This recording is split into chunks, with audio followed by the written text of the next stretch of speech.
Salut à tous, j'espère que vous allez bien. Avant match Real Sociedad-Barça, c'est parti.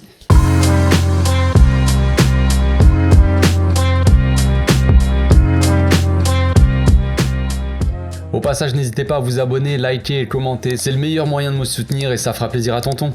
Le Barça joue son deuxième match de la saison, mais cette fois-ci à l'extérieur contre la Real Sociedad. Après un match nul à domicile qui nous a tous un peu refroidis, on va pas se mentir, le Barça donc va essayer de remonter un peu en selle et de commencer vraiment sa saison. Beaucoup ont été déçus la dernière fois, je le comprends, mais on pourra pas gagner tous les matchs, les gars. C'est pas parce qu'on a eu un mercato intéressant, des arrivées comme Lewandowski, Rafinha, tout ça, tout ce que vous voulez, que on va gagner tous les matchs. Malheureusement, voilà, c'est arrivé le premier match, donc voilà, ça nous a un peu tous refroidi, mais c'est la vérité, c'est comme ça, c'est un fait. On ne pourra pas gagner tous les matchs de la saison, les gars. C'est pas parce qu'on a fait un bon mercato que ça arrivera. Voilà. Comme on l'a vu, beaucoup de joueurs sont arrivés, peut-être que la mayonnaise n'a pas encore totalement pris. Voilà, en pré-saison, on a vu une équipe qui fonctionnait très bien, qui marquait beaucoup de buts, tout ça, ok. Mais voilà, ça prendra quand même un minimum de temps. Voilà, il faut que tout se mette en place, que collectivement tout fonctionne. En pré-saison, ça reste des matchs amicaux contre des équipes qui peut-être se donnent pas totalement à fond, voilà, ou qui sont peut-être même en dessous vraiment de notre niveau. Là on démarre la Liga, on le voit bien, les équipes en face elles sont pas là pour blaguer, elles sont là vraiment pour nous empêcher de jouer, peu importe les moyens. Donc voilà, maintenant c'est différent et l'équipe doit faire face à tout ça ensemble. Dans le dernier match on a vu quelques problèmes, dont un big problème qui se nomme Jordi Alba, évidemment. Les rumeurs qui sont sorties les derniers jours disent que Xavi a été énormément déçu de Jordi Alba et que normalement il devrait mettre mon petit Baldé sur le terrain, titulaire, à gauche. On attend de voir ça. Est-ce que ça va être le cas? Je ne sais pas. Si ce n'est pas le cas, les gars, il va falloir se détendre, prendre une petite camomille et éviter d'insulter tout le monde. Voilà, c'est que du football, on reste un peu poli, agréable, voilà, avec sa propre équipe, ça serait déjà un bon début. Mais voilà, on ne sait pas. Moi, ce que j'espère, c'est que Baldé sera sur le terrain, évidemment, et qu'il sera titulaire et qu'il sortira un match monstrueux. Voilà, c'est tout ce que j'attends et c'est tout ce que je souhaite de lui. Mais voilà, on verra bien si c'est le cas ou pas. Je l'espère, en tout cas. Mais mis à part Jordi, le problème, c'est qu'on n'a pas réussi à trouver de solution face à une équipe qui, quand même, a très bien défendu, très bien bloqué, qui nous a bloqué dans l'axe en fait, qui nous obligeait à ressortir sur les ailes directement en fait. On le voyait quand on avait des relances à faire, par exemple sur le côté d'Araujo et qu'il était bloqué, qu'il n'avait pas le choix, il pouvait pas relancer dans l'axe parce que Gavi était bien pris, Busquets était pris, le chemin de passe était soit Christensen, soit de passer par Rafinha. Rafinha il était bloqué directement par 2-3 joueurs contre sa ligne au milieu de terrain. Il était obligé de redescendre bas, donc c'était très compliqué. Normalement, ce qu'on fait pour relancer plus ou moins bien, on va dire, et pour être dangereux, pour apporter un peu de danger, un peu de déséquilibre, c'est qu'on relance par les côtés, les latéraux, on va dire, et qu'après on revient dans l'axe, par Pedri, Gavi, on a un point d'appui dans l'axe, et on repart sur les ailes, que ça soit sur Dembélé ou Rafinha. Et le peu de fois où on l'a fait, c'était dangereux. On a vu un Pedri à un moment, on a réussi à lancer sur lui. Il a contrôlé le ballon très difficilement, mais il a réussi à le contrôler et il lance Rafinha sur le côté qui était seul. Voilà les occasions les plus dangereuses. Mais quand on passe d'Araujo directement, par exemple, sur Rafinha, direct, il y a trop de joueurs autour et on est trop loin de la surface adverse pour être dangereux. Et l'ailier il doit être lancé comme ça pour être dangereux. Là c'était pas le cas. Donc voilà, le Rayo ils ont très bien défendu sur nous, ils nous ont empêché de passer par l'axe, qui nous a obligé aussi donc à passer sur les côtés et qui nous a empêché de passer par la connexion Pedri-Lewandowski, tu vois, qui est une connexion assez intéressante comme on l'a pu le voir en pré-saison. Donc voilà, ça a éteint un peu Pedri, ça a éteint un peu Lewandowski et voilà, donc bravo au Rayo. Maintenant j'espère que Xavi, lui, il a retenu la leçon et qui nous proposera autre chose tactiquement parlant, ou des solutions à ça, parce que bloquer l'axe et bloquer Lewandowski et Pedri, ça risque de nous arriver plusieurs fois pendant la saison, les gars. Donc si on trouve pas de solution à ça, ça va être un problème au bout d'un moment. Donc voilà, moi le problème, voilà, ce qui m'a posé un peu de problème, c'est que Xavi pour moi n'a pas su réagir assez rapidement au problème Jordi Alba, déjà en le sortant rapidement. Après ça reste mon avis, voilà, et c'est toujours plus facile de dire ça derrière son écran, dans son canapé, clairement, on va pas se mentir. Maintenant, ça veut pas dire que Xavi, c'est pas l'homme de la situation, que Xavi fait pas du bon travail ou quoi que ce soit, les gars. Je pense qu'on oublie un peu trop rapidement tout ce qu'a fait Xavi depuis qu'il est arrivé, et tout ce qu'on disait, par exemple, après le Classico, 4-0 au Bernabéu, tous les supporters étaient contents, Xavi c'est le plus fort, machin, et là d'un coup, on fait match nul contre le Rayo au premier match, d'un coup Xavi, voilà, c'est plus l'homme de la situation, faut le dégager. Je pense que voilà, on a la mémoire un peu trop courte. pour certains en tout cas. Maintenant, comme je l'ai dit, voilà, on verra si Xavi a retenu la leçon de ce premier match.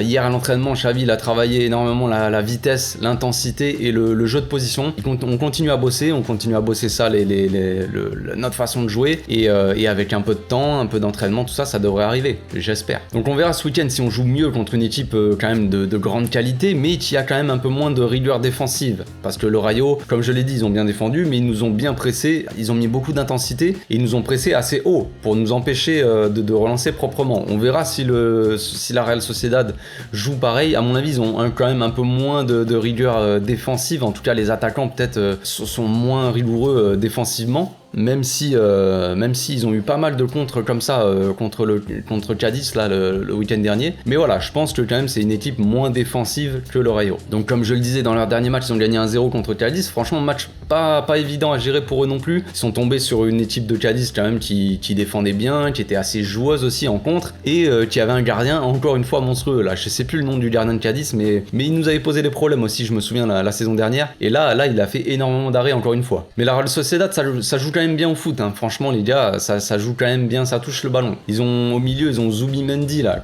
qui est le favori on va dire pour remplacer Busquets soi-disant. Ils ont Mikel Merino aussi qui est un bon joueur de ballon, qui sort avec une passe décisive d'ailleurs. Devant, ils ont Isaac qui est assez remuant quand même si la saison dernière il a quand même énormément manqué d'occasions, tout ça. Mais quand même c'est un gars assez rapide, technique, tout ça. On verra, Araujo devrait normalement s'en occuper, j'espère. David Silva, oui, au milieu, je l'avais oublié. David Silva, très très bon joueur, on le connaît, même si voilà, il est un peu plus vieux et il a peut-être moins d'endurance qu'avant, mais ça reste un très très bon joueur de football, hein, on le connaît. Et devant donc voilà, Isaac et Takekubo, ancien joueur de la Masia qui peut-être qui monte en puissance petit à petit aussi. C'est un joueur avec beaucoup de potentiel, un petit gabarit, gaucher, assez technique, assez vif. Un peu à la Messi, moi, tu as compris, hein, on va pas non plus abuser, mais voilà, c'est un peu le profil du joueur, et mine de rien, il sort avec un but aussi, c'est lui qui offre la victoire à son équipe le week-end dernier, donc joueur intéressant à suivre aussi, attention à lui. Derrière aussi, ils ont le Normand, là, qui est quand même assez costaud, donc en gros, voilà, ça reste quand même une bonne équipe, collectivement, ils sont costauds aussi, hein, ça joue très bien, ils ont quand même beaucoup de qualité technique, donc voilà, suffisamment en tout cas pour nous embêter. Donc les interrogations autour de ce match, c'est qui va remplacer Busquets, qui est suspendu. Est-ce que Xavi va remettre Araujo à droite, sachant qu'on a vu que ça n'avait pas très bien marché contre le Rayo? Est-ce que Baldé sera titulaire? Est-ce qu'on va rester dans un 4-3-3 ou un 3-4-3 vraiment fixe? Tout dépend comment joue la Sociedad, mais je pense qu'on partirait quand même sur un 4-3-3. Est-ce qu'on verra Frenkie titulaire cette fois-ci? Est-ce que Koundé sera enregistré pour le match à temps? Ça me paraît assez difficile. Ça fait beaucoup de questions.